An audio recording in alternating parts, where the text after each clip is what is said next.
আসসালামু আলাইকুম, সবাই কেমন আছেন? আশা করি ভালো আছেন।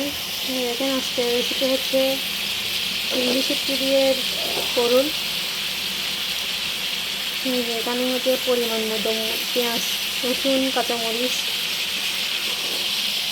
তারপর চিংড়ি শুটকি সবগুলো একসাথে দিয়ে কষাই, লবণ, হলুদ, মশলা দিয়ে কষাই নিচ্ছি। কষাই নেওয়ার পরে এখন পরিগুলো দিয়ে দিচ্ছি। পরিগুলো দিয়ে দিলে একটু কষানো হয়ে গেলে তারপর দিয়ে দেবো হচ্ছে পানি দেওয়ার পরে ধনিয়া পাতা দিয়ে দেবো উপর থেকে ধনিয়া পাতা দেওয়া করে নামিয়ে দেবো।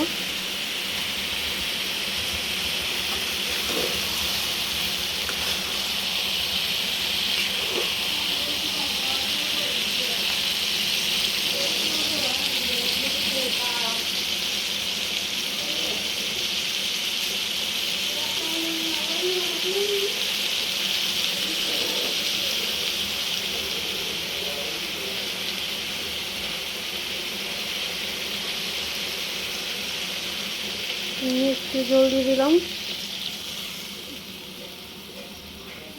জলগুলা তারপরে এই বরফ ফুটে গেলে তারপরে হচ্ছে নামাই ফেলবো।